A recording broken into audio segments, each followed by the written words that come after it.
besar dari penghasilannya. Ini namanya mematikan pengusaha hiburan. Dan kalau karyawan ini semua di PHK, siapa yang akan bayar? Emang bapak kamu yang bayar, ibu kau yang bayar? Emang negara mau nanggung mereka? Pakai otak dong, oke? Nah itulah guys tanggapan dari Hotman Paris soal kenaikan pajak hiburan. Pajak hiburan yang naik 75%. Hal ini berbuntut panjang dan kemungkinan juga akan berpengaruh kepada Pilpres 2024.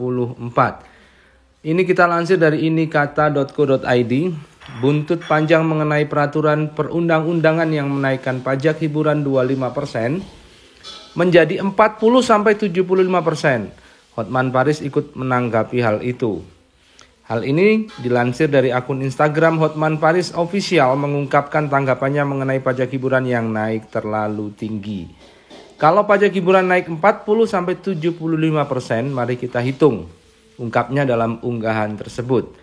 Jika pengusahanya adalah perusahaan, maka perusahaan itu akan kena PPh 22%. Jadi perusahaan akan kena pajak antara 62% hingga 95% dari penghasilan. Tambahnya dalam ungkapan tersebut.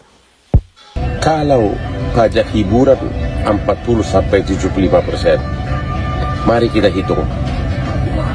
Kalau pengusahanya adalah perusahaan, maka akan kena juga PPh pajak penghasilan sebesar 22%.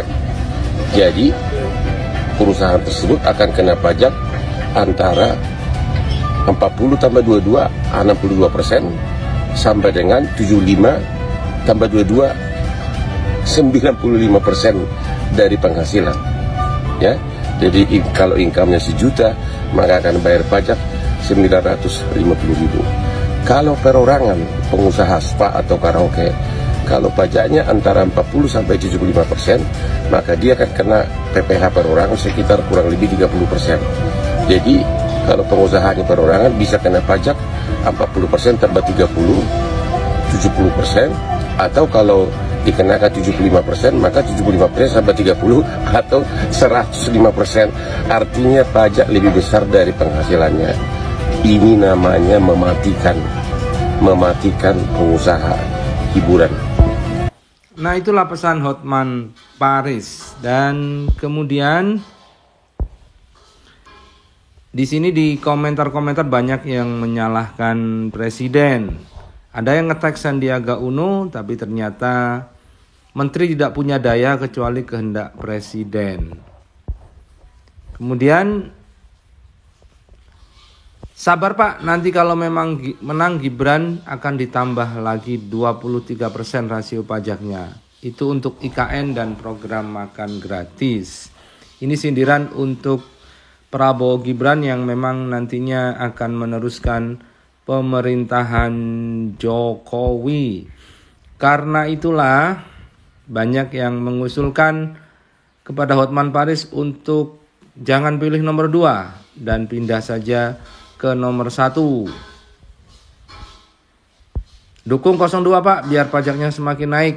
Yakin masih pilih 02 buat IKN. Terima kasih Pak Jokowi, saya sebagai rakyat Indonesia sangat menikmati hidup Pak Jokowi. Lanjutkan dengan Prabowo Gibran.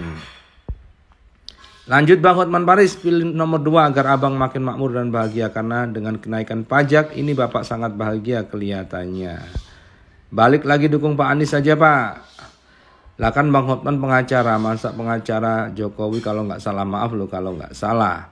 Nah itulah guys, jadi apakah ini akan jadi blunder untuk 02 dengan Hotman Paris bicara soal pajak ini? Kita tunggu saja. Dan kalau karyawan ini semua di PHK, siapa yang akan bayar? Emang bapak kamu yang bayar, ibu kau yang bayar? Emang negara mau nanggung mereka? Pakai otak dong, oke?